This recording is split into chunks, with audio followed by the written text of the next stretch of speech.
Bonjour. Est-ce que tu as choisi Dieu dans ta vie? Peut-être que la réponse est oui. En tout cas, quelque chose est sûr, c'est que lui, il t'a choisi. Avant d'aller plus loin, je t'invite à t'abonner si tu le souhaites à ma chaîne YouTube et n'hésite pas à cliquer sur la petite clochette pour avoir les petites infos quand il y a des nouveautés. Alors comme ça, c'est Dieu qui t'a choisi. Quand on prend Jean, chapitre 15, versets 16 à 17, voilà ce qu'on peut lire. Ce n'est pas vous qui m'avez choisi, mais moi, je vous ai choisi. Ça veut dire que c'est déjà Dieu qui fait le premier pas vers nous. C'est lui qui nous choisit. Pourquoi? Parce qu'en fait, il nous désire depuis toute éternité.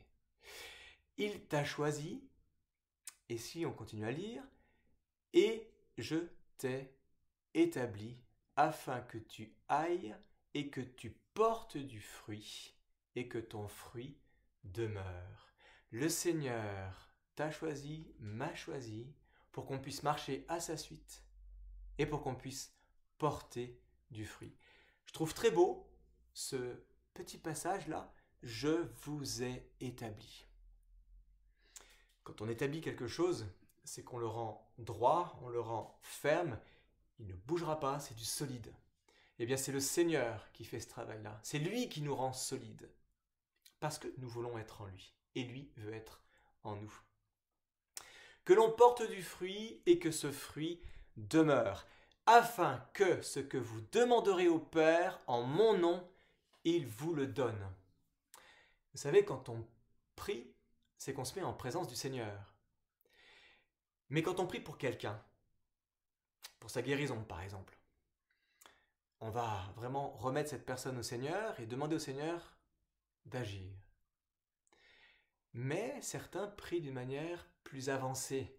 Ils font un pas prophétique en disant, mais par exemple, au nom du Père, au nom de Jésus, par le sang de Jésus, je te demande, Père, de venir guérir cette personne. Et merci Seigneur parce que tu es en train de la guérir. Et quand on prie de cette manière-là, sous la motion de l'Esprit Saint, eh bien c'est une parole prophétique. Et effectivement, Dieu agit. Dieu vient toucher cette personne. Afin que ce que vous demanderez au Père en mon nom, il vous le donne. Tout ce que l'on demande au Père au nom de Jésus, le Père le réalise. Le Père le fait. On poursuit, verset 17. Ce que je vous commande, c'est de vous aimer les uns les autres. C'est un commandement. Il y a quelques mois, avec le pasteur Timothée et le père Massimiliano, nous sommes partis en Martinique.